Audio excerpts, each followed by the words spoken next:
Hello and welcome to Marshal Institute. तो class +1 कल हमने किया था photo electric effect, black body radiation और साथ में हमने प्लैंक्स क्वांटम थ्योरी के अंदर ये सारा पढ़ा था, जिसके न्यूमेरिकल्स जो थे मैंने बोला था कि नेक्स्ट वीडियो में आपको इनके रिलेटेड न्यूमेरिकल्स करवाऊंगी। तो चलिए आज हम लोग स्टार्ट करते हैं न्यूमेरिकल्स, जिसमें फर्स्ट न्यूमेरिकल जो है आपका that is calculate the energy of mole of photon. Calculate the energy of a mole of photon of radiations whose frequency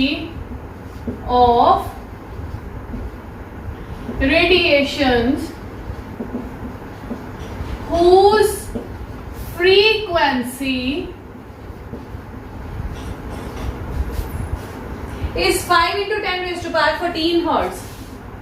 Is 5 into 10 raised to power 14 hertz. तो बेटा यहाँ पे हमारे पास उसने एनर्जी कैलकुलेट करने के लिए बोली और किसके लिए बोली है? मोल, 1 मोल ऑफ फोटॉन्स के लिए, जिसमें रेडिएशंस की फ्रीक्वेंसी आपको गिवन है। तो 1 मोल से पहले हम लोग सिंपल एनर्जी कैलकुलेट कर लेते हैं, जिसमें फॉर्मूला आपका क्या रहता है? E is equals to H nu, जो कि मैंने कल बताया था, जिसमें E क्या है आपके बेटा? एनर्जी। H क्या है आपका? प्लैंक्स कांस्टेंट, और प्लैंक्स कांस्टेंट की वैल्यू हमेशा कांस्टेंट रहती है, 36.626 into 10 raise to power minus 34। और उसके बाद ये न्यू जो है ये क्या है आपकी?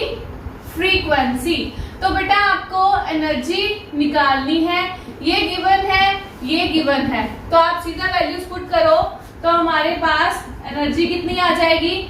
6.626 into 10 raise to power minus 34 into 5 into 10 raise to power 14। तो इनको सॉल्व करने के बाद एनर्जी की वैल्यू जो आपकी आती है बेटा that is 3.313 into 10 raise to power minus 19। और हमने निकालनी क्या? एनर्जी और वर्क के हमारे पास यूनिट डायमेंशन सेम होते हैं, जिसकी वजह से इसका यूनिट आ जाएगा। जाओ, अब हमें बोला गया था यहाँ पे 1 मोल फोटॉन्स के लिए निकालनी है। तो एज यू नो कि 1 मोल मतलब is equals to Avogadro number, जो क्या आते हैं? 6.022 इंटू 10 रेज टू पावर 23। तो चलिए यहाँ पे लिख देते हैं फॉर 1 मोल क्या होगा? इस एनर्जी की वैल्यू को हम लोग मल्टीप्लाई कर देंगे किससे? हमारे पास एवोगैड्रोस नंबर जो होते हैं उनसे मल्टीप्लाई कर देंगे, मतलब वैल्यू आ जाएगी 3.313 into 10 raise to power minus 19, और हमारे पास एवोगैड्रो नंबर होता है 6.022 इंटू 10 रेज टू पावर 23। और इसको सॉल्व करने के पास हमारे पास एनर्जी जो है टोटल फॉर 1 मोल, उसकी वैल्यू आ जाती बेटा 19951 जूल पर मोल। तो ये हमारे पास बेटा आपकी एनर्जी जो है, टोटल एनर्जी फॉर 1 मोल, ये आपकी आ चुकी है। बस आपको ध्यान किसकी तरफ देना है? जो छोटे से न्यूमेरिकल, छोटे छोटे जो न्यूमेरिकल्स हैं उनके लिए छोटे छोटे जो फॉर्मूलाज हैं उनको ध्यान में रखना है और उनको यूज करके सिंपल सा न्यूमेरिकल निकाल लेने हैं। प्लस आपको जो कांस्टेंट की वैल्यू है ये बेटा आपको याद रखनी है। इसमें जैसे एच प्लैंक कांस्टेंट की वैल्यू है, प्लस एवोगैड्रो की जो हमारे पास वैल्यू होती है, वो अगर याद नहीं रहती, क्योंकि वो गिवन बहुत कम ही है कि होगी, अगर गिवन नहीं है तो इसका मतलब आपको वो याद रखनी पड़ेगी, अपनी तरफ से लगानी पड़ेगी, तभी न्यूमेरिकल सॉल्व होगा। ओके, तो चलिए अब कर लेते हैं हम लोग अपना नेक्स्ट न्यूमेरिकल। तो उसके लिए सबसे पहले तो बोर्ड क्लियर कर लेते हैं, अच्छे से साफ कर लेते हैं इसको। तो सेकेंड न्यूमेरिकल की जो हमारी स्टेटमेंट है बेटा वो है 100 watt bulb emits 100 watt bulb emits monochromatic light of wavelength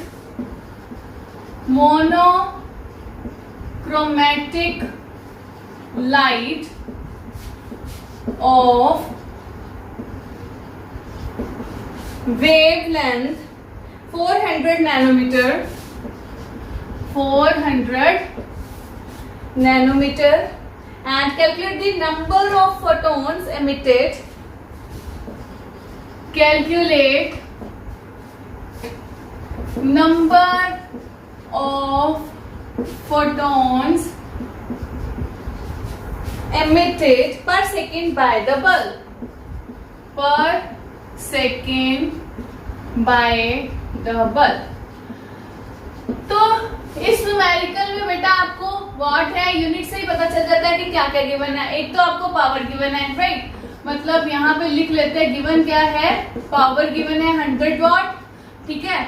उसके बाद अगर टाइम की बात करें तो बेटा पर सेकंड उन्होंने बोला, मतलब 1 सेकंड हो गया। तीसरी चीज हमें क्या गिवन है, लैम्डा, मतलब वेवलेंथ गिवन है 400 नैनोमीटर, और इसको हमें पता है नैनोमीटर से मीटर की तरफ लेके जाना है, मतलब मीटर में कन्वर्ट करना है। तो उसके लिए क्या आता है, इंटू 10⁻⁻⁹। तो ये हो गई हमारी वेवलेंथ। तो तीन चीजें हमारे पास आ चुकी है। कैलकुलेट हमने करना नंबर ऑफ फोटॉन्स। अब number of photons per second मतलब एक सेकंड के पीछे कितने नंबर ऑफ फोटॉन्स एमिट हुआ वो हमने कैलकुलेट करने हैं। तो एज कि हमारे पास अगर हमने पर सेकंड के लिए फाइंड आउट करने हैं तो पावर का फॉर्मूला यूज करेंगे, और इसमें क्या आता है, पावर वर्क अपॉन टाइम, जिसमें हम लोग एनर्जी अपॉन टाइम को यूज करेंगे, ठीक है। और हमारे पास यहाँ पे इसके साथ एनर्जी के साथ एन लगा देंगे। क्यों? क्योंकि एनर्जी अगर एन नंबर ऑफ फोटॉन्स की निकालनी हो तो एन एच न्यू होती है हमारे पास, ठीक है। तो अगर हम लोग यहाँ पे अगर हम लोग E is equals to H nu क्या फॉर्मूला लगाते हैं, तो एन जो है इधर number of photons as it is रहने देते हैं, तो हमारे पास E is equals to H nu के लिए फॉर्मूला क्या बन जाएगा, ये E is equals to H nu. लेकिन हमारे पास न्यू तो मतलब फ्रीक्वेंसी तो गिवन नहीं है, एच की वैल्यू चलो हम अपने आप से लगा लेते हैं, कांस्टेंट है। अब फ्रीक्वेंसी नहीं गिवन, वेवलेंथ गिवन है, तो यहाँ पे क्या करेंगे, कितना एज हमें पता है कि जो स्पीड होती है लाइट की वो किसके इक्वल होती है, वेवलेंथ अपॉन टाइम। तो 1 अपॉन टाइम पीरियड किसके इक्वल होता है, फ्रीक्वेंसी के, जिसकी वजह से आपका जो फॉर्मूला क्या बन जाता है, C is equals to lambda nu, ठीक है। और हमें क्या निकालना है, यहाँ से वेवलेंथ गिवन है, फ्रीक्वेंसी इज नॉट गिवन, तो यहाँ पे फ्रीक्वेंसी की वैल्यू कितनी आ जाएगी, which implies frequency is equals to C upon lambda.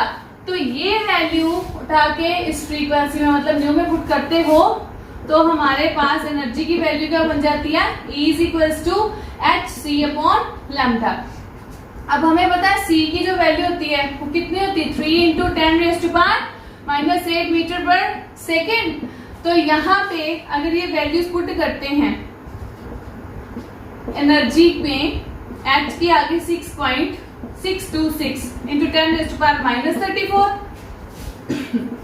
C के आगे 3 × 10⁻⁸, और वेवलेंथ की हमारे पास जो वैल्यू दी हो ना वो कितनी है, 400 × 10⁻⁻⁹।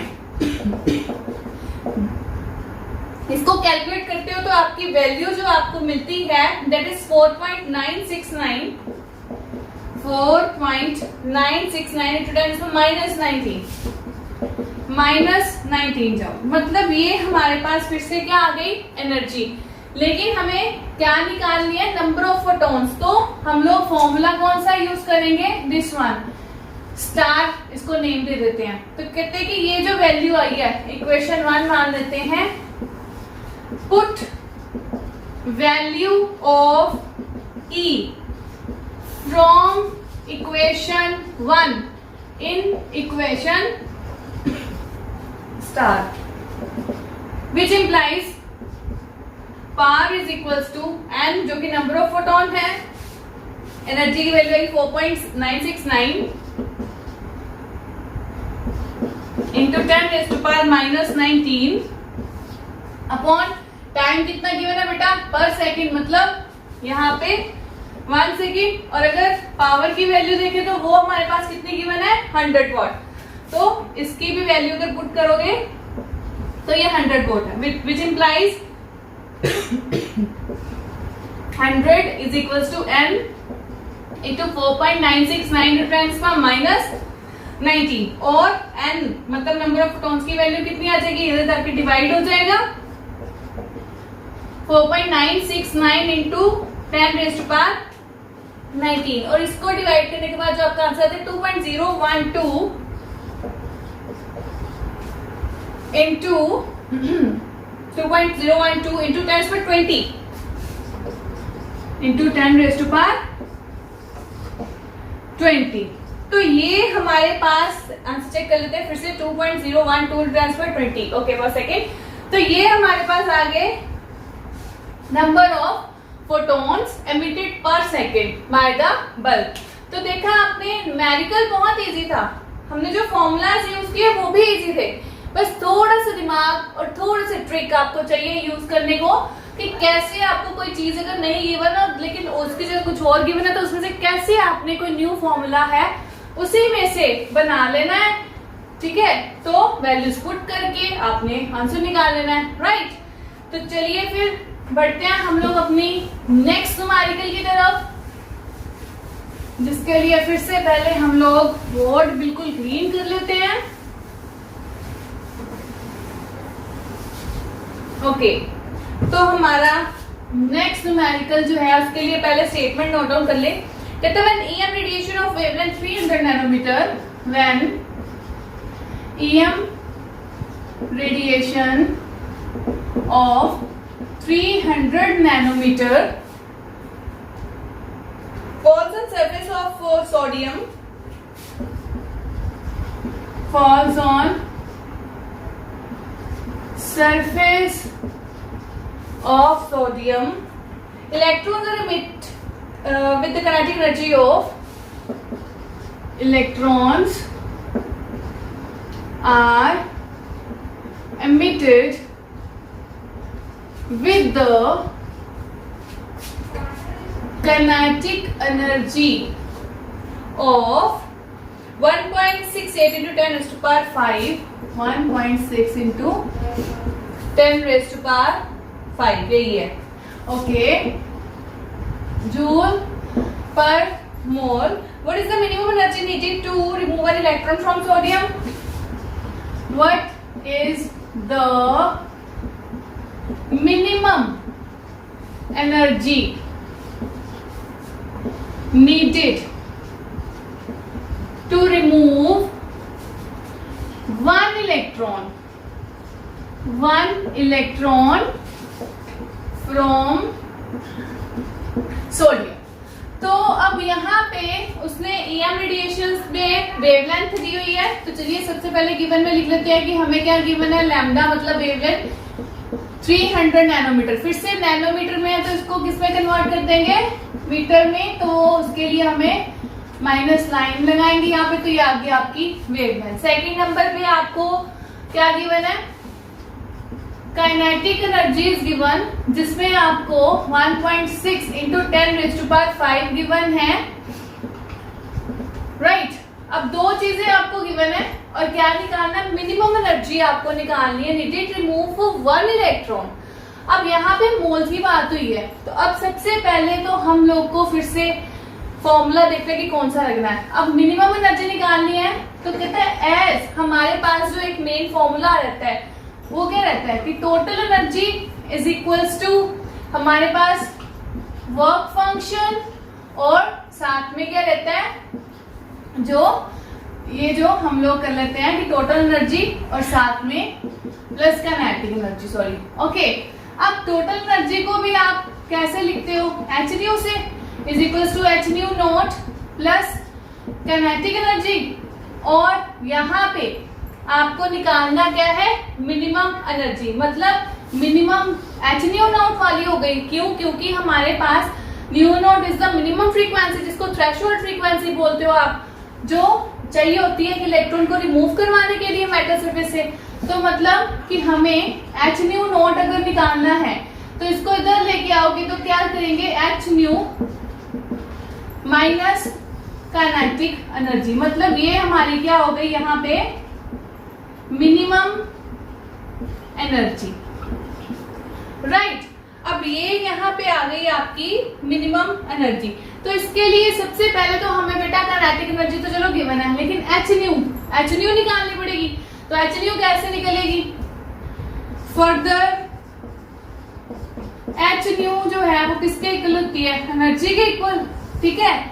विच implies again energy is equal to H C upon lambda. क्यों? क्योंकि हमारे पास फ्रीक्वेंसी नहीं गिवन, वेवलेंथ गिवन है। तो अभी मैंने आपको कन्वर्जन करके बताई थी, जिसमें अगर वैल्यूज पुट करोगे तो 6.626 इंटू 10⁻⁻34 और c की value speed of light 3 into 10⁻⁻8 meter पर सेकेंड। और नेक्स्ट आपका क्या जाएगा, यहाँ पे मार्कर चेंज कर लेते हैं सबसे पहले। लैम्डा की value which is your 300 into 10⁻⁻19। तो इनको सॉल्व करके आपकी जो वैल्यू होती है 6.626 इंटू 10⁻⁻19, 6.626 ये होती है 6.626 इंटू 10⁻⁻19 जाओ। तो ये आपकी आ गई बेटा एनर्जी की वैल्यू, ठीक है। ये तो हमने यहाँ पे सिंपल फॉर्मूला यूज किया और आपकी एनर्जी की वैल्यू जो है वो निकाल दी। अब अगर बात करें मिनिमम एनर्जी की, तो मिनिमम एनर्जी के लिए अब क्या करेंगे? एच न्यू नॉट निकालनी है। मतलब यहाँ पे एच न्यू की वैल्यू जो हमने निकाली एनर्जी की ये पुट कर देनी है, और यहाँ पे काइनेटिक एनर्जी की जो वैल्यू गिवन है इसमें पुट कर देते हैं। तो यहाँ पे एनर्जी फॉर 1 मोल, क्योंकि अगर हम लोग 1 मोल के लिए एनर्जी पहले निकालेंगे तभी तो उसमें से 1 इलेक्ट्रॉन जो हमें एनर्जी चाहिए, मिनिमम एनर्जी, एक इलेक्ट्रॉन को रिमूव करने के लिए वो निकलेगी। तो 1 मोल मतलब again we have to multiply the value of energy with Avogadro's number. तो चलिए देर किस बात की, हम लोग यहाँ पे एनर्जी की अगर वैल्यू निकालते हैं वो कितनी हो जाएगी? ई मिनिमम फॉर 1 मोल वो आ जाएगी आपकी 6.626 इंटू 10⁻⁻19 और इसको मल्टीप्लाई कर देंगे एवोगाड्रो के, जिसकी वैल्यू कितनी होती है बेटा? 6.022 इंटू 10⁻23। इनको सॉल्व करने के बाद बेटा जो हमारा आंसर आता है 3.99 इंटू 10⁻5 जूल पर मोल। तो अभी हमारे पास मिनिमम एनर्जी जो है 1 मोल के लिए आई है, और हमने मिनिमम एनर्जी जो यहां से निकालनी है, अगेन हमारे पास जो फॉर्मूला था मिनिमम एनर्जी निकालने का वो कितना आ जाएगा? अभी ये एनर्जी आई है हमारे पास फॉर 1 मोल। तो अभी यहाँ पे फॉर्मूला लगाएंगे ई नोट इज इक्वल्स टू ई, ये जो हमने अभी निकाला है यहाँ से फॉर्मूला, जिसको हमने यहाँ पे एच न्यू भी लिख सकते हो और ई भी लिख सकते हो, जो भी आपका दिल करे। और यहाँ पे जो ई नोट की वैल्यू आ जाएगी, एच न्यू की वैल्यू हमारे पास अब क्या आ चुकी है 1 मोल के लिए 3.99 इंटू 10⁻5 माइनस काइनेटिक एनर्जी कितने गिवन थे हमें 1.6 इंटू 10⁻5। इन दोनों में से 10⁻5 भी कॉमन आप निकाल सकते हो। तो इनको सॉल्व करने के बाद आपका जो आंसर आता है दैट इज 2.31 10⁻5 जूल पर मोल। तो ये आपके पास मिनिमम एनर्जी आई किसके लिए? फॉर 1 मोल, ठीक है। यहाँ पे ये आ गई मिनिमम एनर्जी फॉर 1 मोल, ठीक है। तो अभी हमने किसके लिए मिनिमम एनर्जी निकालनी है? For 1 electron. As we know कि 1 मोल में हमारे पास 6.022 इंटू 10⁻23 एवोगाड्रोस नंबर के according number of electrons total होते हैं। तो 1 के लिए निकालनी है तो क्या आ जाएगी? फॉर 1 इलेक्ट्रॉन बी रिमूव्ड, उसके लिए हमारे पास एनर्जी जो है वो कितनी चली जाएगी? 2.31 इंटू 10⁻5 अपॉन 6.022 इंटू 10⁻23। मतलब टोटल जितने भी इलेक्ट्रॉन्स है एवोगाड्रो नंबर उसके साथ डिवाइड कर दोगे तो आपको एक इलेक्ट्रॉन की जो वैल्यू है वो पता चल जाएगी कि उसके लिए कितनी मिनिमम एनर्जी चाहिए रिमूव करवाने के लिए। तो इनको सॉल्व करने के बाद आपका जो आंसर है 3.84 इंटू 10⁻5 -19। तो निकालना क्या था आपने, energy, minimum energy for 1 electron to be remove from the metal surface, तो इसकी यूनिट हो गया जूल।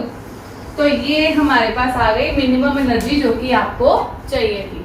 तो इस न्यूमेरिकल में अगर ध्यान से देखो तो फॉर्मूले वही है हमारे जो हमने पढ़े थे कल कॉन्सेप्ट्स में, बट उनको कैसे तरीके से यूज करना है इनको समझना बहुत जरूरी है।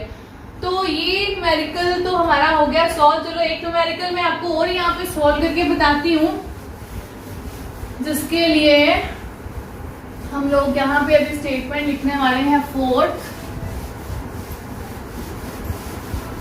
ओके, तो अभी नेक्स्ट स्टेटमेंट लिख लेते हैं। नेक्स्ट स्टेटमेंट आपकी है calculate the kinetic energy of electron. Okay, यही था ना मैंने करवाना था जो, हाँ, calculate the kinetic energy of electron,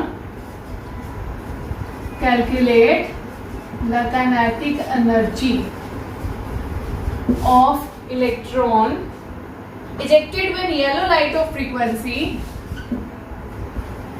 ejected when yellow light of frequency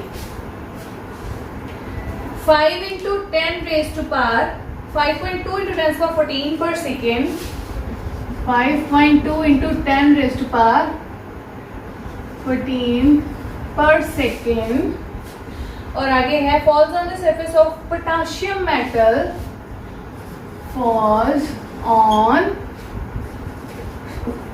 the surface of potassium metal. Threshold frequency of potassium is, threshold frequency for potassium is, वो आपको गिवन है 5 into 10 raised to the power 14।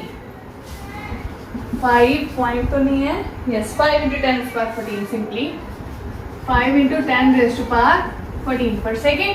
तो हमने यहाँ पे क्या निकालनी है, काइनेटिक एनर्जी। अब सोल्यूशन में एज वी नो कि हमारे पास जो भी फॉर्मूला किया था वो किसके इक्वल होता है, H nu minus H nu not is equals to kinetic energy.